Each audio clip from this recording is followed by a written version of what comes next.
বিসমিল্লাহির রহমানির রহিম। পরম করুণাময় আল্লাহর নামে শুরু করছি। হে ইমানদারগণ, তোমরা কেন এমন কথা বলো যা তোমরা নিজেরা করো না? আল্লাহর নিকট এটা ঘৃণা উদ্বেগকারী যে তোমরা এমন কথা বলো যা তোমরা করো না। সূরা সফ আয়াত 2-3। হাদিসে বলা হয়েছে, রাসূল সাল্লাল্লাহু আলাইহি ইসলামের মিথ্যা হাদিস বর্ণনাকারী জাহান্নামী হবে। যারা রাসূল সাল্লাল্লাহু ইসলামের হাদিস বানিয়ে বলে তাদেরকে জাহান্নামী বলা হয়েছে হাদিসে। আর সালামা ইবনে আকওয়া হতে বর্ণিত, তিনি বলেন, আমি নবী করিম সাল্লাল্লাহু আলাইহি সাল্লামকে বলতে শুনেছি, তিনি বলেন, যে ব্যক্তি আমার উপর এমন কথা আরোপ করে যা আমি বলিনি, সে যেন জাহান্নামে তার ঠিকানা বানিয়ে নেয়। বুখারী হাদিস 109। আসসালামু আলাইকুম, সবাইকে আমার চ্যানেলে স্বাগতম জানাচ্ছি। আশা করি আপনারা সবাই অনেক ভালো আছেন। আমিও আল্লাহর রহমতে ভালো আছি। সকালের নাস্তা থেকেই শুরু করেছি দুপুরের খাবার পর্যন্তই আমার আজকের ব্লগটি। আশা করি ভালো লাগবে আমার আজকের ব্লগটি। ভালো লাগলে অবশ্যই লাইকটি দিতে ভুলবেন না, কমেন্ট করেও জানাতে ভুলবেন না। সকালের নাস্তা একটু আলু ভাজবো, সেই কারণে আলু, পেঁয়াজ, কাঁচামরিচ কুটে নিয়েছি, দেখতে পেরেছেন। এখন জাস্ট চুলাটা ধরাবো, ভাজিটা বসাবো, তারপর আটাটা গোলাবো। এই তো সকালের প্ল্যান। এর ভিতরেই দেখতে পাচ্ছেন সবাই ঘুমাচ্ছে। বিশেষ করে মুনতাসির সামনের রুমে, আমার ড্রয়িং রুমে ঘুমিয়ে আছে। তো ওরা ঘুমাচ্ছে, আমি আমার কাজগুলো করে এগিয়ে যাচ্ছি। দুপুরের জন্য যা যা রান্না করব সেটাও ভিজিয়ে দিয়েছি বাইরের সিংয়ে আর কি।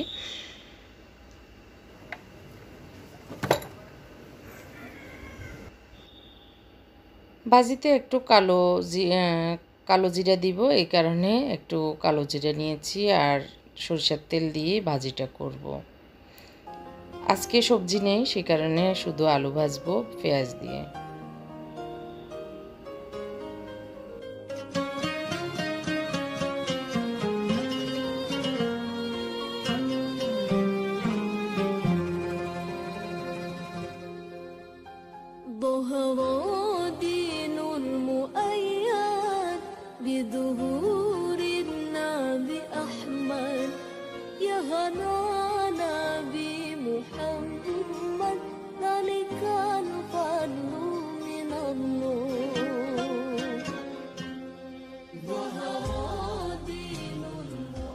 এই তো আলুগুলোকে দিয়ে আমি চলে যাবে একটু ড্রয়িং রুমে। অনেক গরম লাগতেছে আসলে। এখানে জাস্ট কাঁচামরিচ, পেঁয়াজ আর আলুগুলো ঢাকনা দিয়ে একটু ভেজে নিচ্ছি। যে আমার ছেলেটাকে দেখছি কিভাবে ঘুমিয়ে আছে। তো এখন একটু লবণ আর একটু হলুদ আর একটু মিক্স মশলা দিয়ে দিব। অল্প একটু মিক্স মশলা, জিরা ধনিয়া সহ ওটা দিয়ে দিয়েছি। তারপর আটাটাও করে নিচ্ছি। তো দুপুরের জন্য ইলিশ মাছ ভিজিয়েছি। ইলিশ মাছ অনেক বড় একটা ইলিশ মাছ, সেটা এখন আমি এগুলো করতে করতে পানিতে খুলে যাবে, ছুটে যাবে।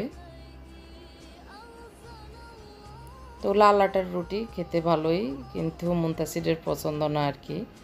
স্বাস্থ্যসম্মত জিনিস সবার আবার পছন্দ হয় না, এটাই স্বাভাবিক।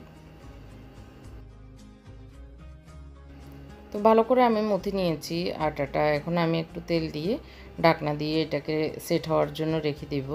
এদিক দিয়ে আমি ভাজিটাও নামিয়ে নিব। ভাজিটাও মোটামুটি হয়ে এসছে। তো হয়ে আসার আগ দিয়ে আমি একটু গাজর আর একটু পাতাকপি ডিপ ফ্রিজে ছিল, সেগুলো এনে নেড়ে চেড়ে ঢাকনা দিয়ে দিয়েছি।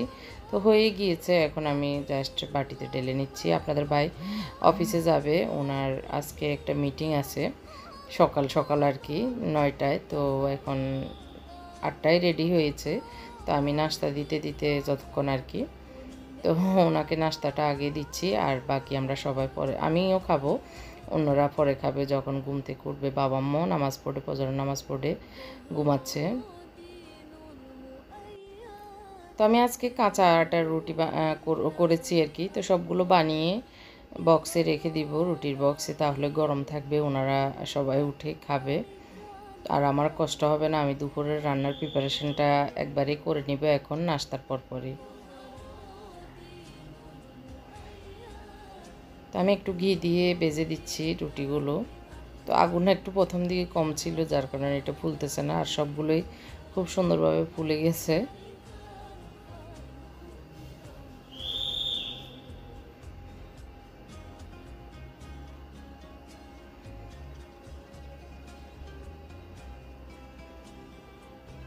তো উনি তাড়াহুড়ো করতেছে, অফিসে যাবে, তো আমিও তাড়াহুড়ো করে ওনাকে আগে নাস্তাটা দিয়ে দিচ্ছি। তো উনি বলল যে আমিও খেয়ে নিতে, তো ভাবলাম যে গরম গরম খেয়ে নিই, খিদেও লেগেছে।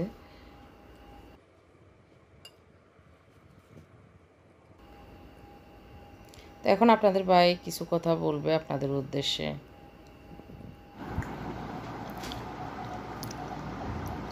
আজকে একটু আমার ভিউয়ারদের উদ্দেশ্যে একটু কথা বলেন। সবাইকে সালাম দিয়ে ভাইয়াদের জন্য অনেকেই দোয়া করেছেন, তো একটু সবাইকে শুকরিয়া জানানো।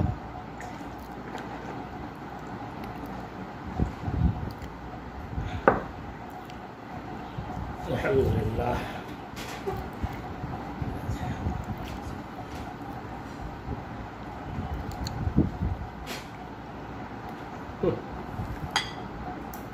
আসসালামু আলাইকুম রহমতুল্লাহ।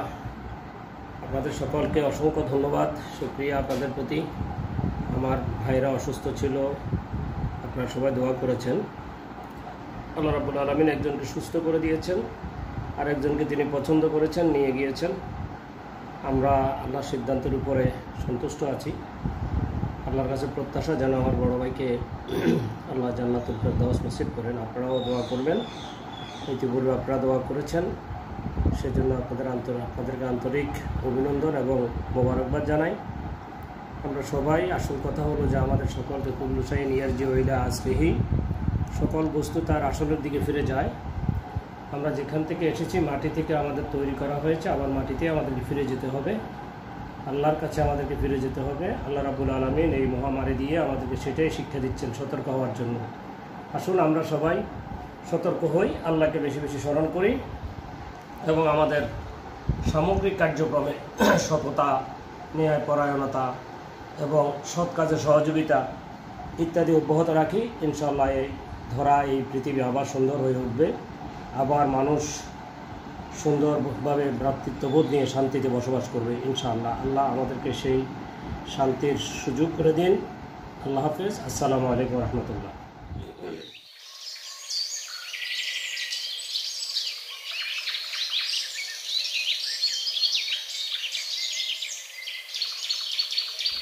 অনেক বড় ইলিশ মাছ, হ্যাঁ 1 কেজির উপরে। তো এটা কিভাবে কুটছি সেটা আজকে আপনাদের সাথে শেয়ার করছি। অনেক নতুন সাংসারিক বোনেরা ফোন দেয় বা মেসেজ মানে কমেন্ট করেন আমি কিভাবে মাছ কুটি। তো মাছ আসলে বেশিরভাগই বটি দিয়েই কুটা হয়। তো কিছু কিছু মাছ আমি কেচি দিয়েও কুটি। তো ইলিশ মাছ তো আসলে ওভাবে কুটা যায় না বটি ছাড়া। তো আমি ডিপ ফ্রিজে এনে রেখে দিয়েছিলাম আর কি, আজকে ভিজিয়ে রান্না করব। তো যেভাবে আসলে আমি কুটি, আসলে এক একজনের কুটার কাজের এক এক ধরন, আমি আমার মতোই করি। তো আমি আগে গলাটা কেটে, তারপর এমনি নিয়ম নাকি গলা কাটা, তারপরে ঘাট কাটা। অনেকেই মাছের ঘাট থেকে শুরু করে, সেটা নাকি ঠিক না। তো আসলে জানি না ভালো মানে সঠিক কোনটা। সঠিক আসলে আশা করি গলা দিয়েই কাটা উত্তম আর কি। তো যাই হোক, আমি আমার মতো করেই ফিস করে কুটে নিচ্ছি, আজকে রান্না করব সেই হিসাবে।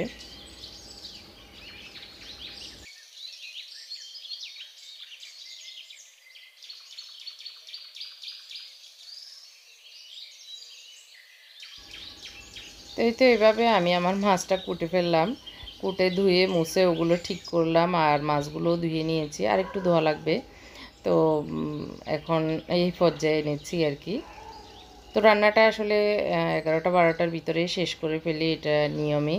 তো মাঝে মধ্যে লেট হয়, সেটা হলো রেয়ার, আর বেশিরভাগই আমি চেষ্টা করি 12টার ভিতরে আমার রান্না শেষ করা, তাহলে আমি দিনের বাকি অংশগুলো অন্যান্য কাজ করতে পারি। তো এই যে আমার পেঁয়াজ, টমেটো, কাঁচামরিচও কুটা শেষ।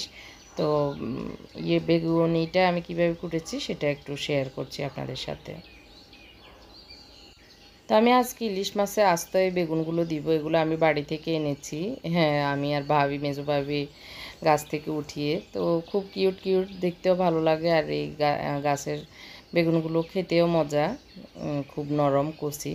তো আমি দেখতে পাচ্ছেন বটার দিকে এভাবে ছেঁচে নিয়েছি। আর আজকে এগুলো আস্তে দিব, যেহেতু এভাবে কেটে আমি মাঝখানে এভাবে মানে ফালি করে নিচ্ছি, 4 ভাগ করে আর কি। 2টা কাটা দিলেই 4টা ভাগ হয়ে যায়। তো এভাবে দিলে ভিতর দিকে ঢুকবে, এই কারণে মাছের ঝোল ঝাল এগুলি। তো কুটা শেষ, এখন আমি রান্নাতে চলে যাচ্ছি। বড় একটা ফ্যান নিয়েছি, সেটাতে আমি তেল দিয়ে একটু হলুদ আর একটু লবণ দিয়ে দিচ্ছি। প্রথমে আমি বেগুনগুলো একটু হালকা ভেজে নেব 2-3 মিনিট। বেগুন এমনিতে নরম, এমনিতেও বেগুন রান্না বেশি করা লাগে না।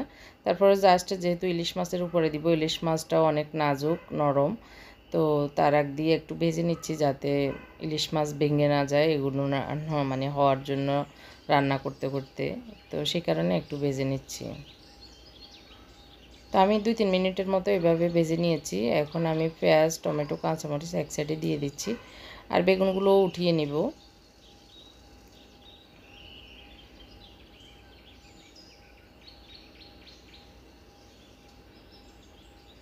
আর আগুনটা আমি এখন একদম ডিমে আছে রেখেছি। আমি আগে মাছ দিয়ে মাছটা ইয়ে করব আর কি, সব কিছু মাছের উপরেই দিব। কাঁচা অবস্থায় আমি এভাবে রান্না করে দিই, সব কিছু কাঁচা রেখে, তাহলে ইলিশ মাছটা খেতে অনেক মজা লাগে। তো আমি এখন মাছগুলো উপর দিয়ে, টমেটো কাঁচামরিচের উপর দিয়ে মাছগুলো বিছিয়ে দিয়ে দিব। তো আমি কয়েক পিসকে আসলে ছোট করেছি, সেখান থেকেও কয়েক পিস দিব। বাকি পুরো মাছটাই আসলে আজকে রান্না করছি। 3-4 পিস আমি রেখে দিব ডিপ ফ্রিজে। তো এখন আমি মাছের উপরেই দিয়ে দিচ্ছি গুঁড়া মরিচ, 2 চা চামচের মতো দিয়ে দিচ্ছি, পরিমাণ মতো লবণ,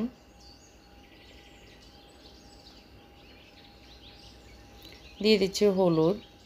হলুদটা আমি বেশি দিব না, একটু পরিমাণ চেয়ে একটু কম দিব, কারণ ইলিশ মাছে বেশি হলুদ হয়ে গেলে দেখতে ভালো লাগে না। তো আর যে বেগুনগুলো আমি ভেজে নিয়েছি সেগুলো দিয়ে দিচ্ছি, আর দিয়ে দিচ্ছি একটুখানি সরিষার তেল, কারণ ইলিশ মাছে একটু সরিষার ঘ্রাণ না লাগলে ভালো লাগবে না, সেই কারণে।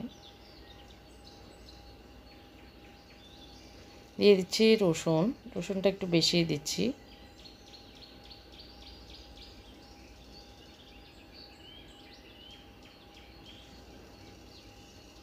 এখন দিয়ে দিচ্ছি আধা কাপের মতো পানি। সব কিছু একসাথে দিয়ে আমি একটু নেড়ে চেড়ে এগুলোকে ঢাকনা দিয়ে দেব। আর এই ইজি রান্নাটা রান্না করে আপনারাও ট্রাই করবেন, দেখবেন অনেক মজা হয় এই সহজ রান্না। এভাবে সব কিছু দিয়ে বসিয়ে রান্না করলে খেতে অনেক মজা হয়, আর মাছও ভাঙে না, খুব মানে টেস্ট হয় এটা আর কি।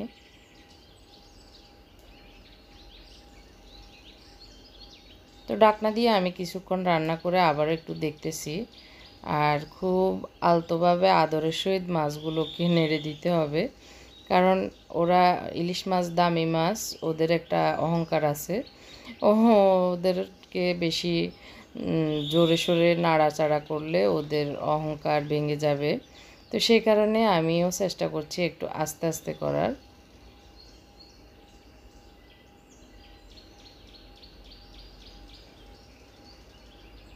জাস্ট একটু মানে হালকাভাবে নেড়ে চেড়ে দেওয়া, তাহলে মাছের ভিতরে জাল মশলাগুলি ঢুকবে আর কি। আর ইলিশ মাছের আসলে আর কোনো মশলাপাতি দেওয়া ঠিক না, তাহলে খেতে ভালো লাগবে না। ইলিশ মাছে জাস্ট হলুদ, মরিচ, লবণ, এটাই ইলিশ মাছের স্বাদটা মানে বাড়িয়ে দেয়, আর অন্য কিছুর দরকার হয় না। তো আমি বেগুনগুলোকে এক সাইডে নিয়ে গিয়েছি, আর মাছগুলোকে এক সাইডে নিয়ে ভালো করে এগুলোকে কষিয়ে রান্না করব। আর ইলিশ মাছ বেশি একটা রান্না দরকার হয় না, অনেকক্ষণ জোশ নিয়ে তারপর অনেকক্ষণ রান্না করা, সেটা অন্য মাছের দরকার হলেও ইলিশ মাছে অত বেশি দরকার হয় না।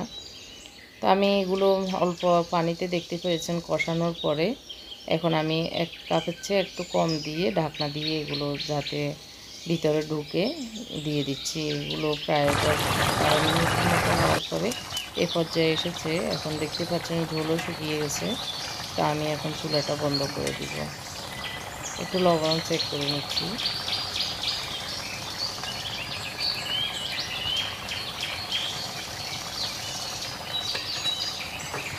তো সব ঠিকঠাক আছে, খেতেও অনেক মজা হয়েছে, মাছটা অনেক বড়।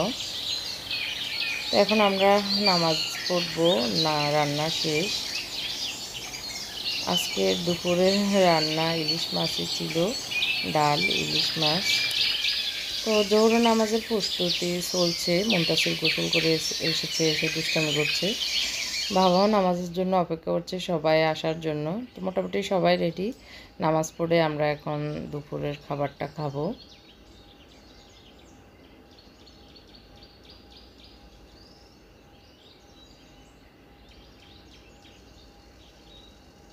তো গতকালকের একটু সবজি আছে, কলা রান্না করেছিলাম, সেটা আছে। আর হচ্ছে আরও কী যেন ছিল। তো সেই কারণে আজকে দুপুরে আর এটাই রান্না। আর রাতের জন্য আমি আরও কিছু করব, সেটা রাতে করব।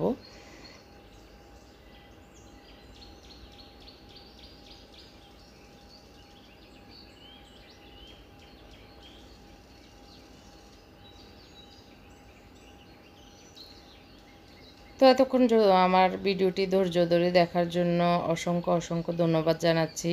আর যদি দেখার পরে একটুখানি ভালো লেগে থাকে কমেন্ট করে জানাবেন। আর যারা আমার চ্যানেলে নতুন এসেছেন প্লিজ আমার চ্যানেলটি সাবস্ক্রাইব করবেন এবং পাশে থাকা যে বেল বাটনটি আছে সেটাও চাপ দিতে ভুলবেন না। আর আমার যদি কোনো ভুল ত্রুটি হয়ে থাকে ক্ষমা সুন্দর দৃষ্টিতে দেখবেন। সবাই ভালো থাকবেন। আপনারা আপনাদের স্বাস্থ্যের দিকে খেয়াল রাখবেন, পরিবারের দিকে খেয়াল রাখবেন। আল্লাহ আপনাদের সবাইকে ভালো রাখুক এই কামনা রেখে আমার আজকের ব্লগটি শেষ করছি। আমরা ভাত খেয়ে রেস্ট নিব, এটাই এখনকার প্ল্যান। আল্লাহ হাফেজ, আসসালামু আলাইকুম।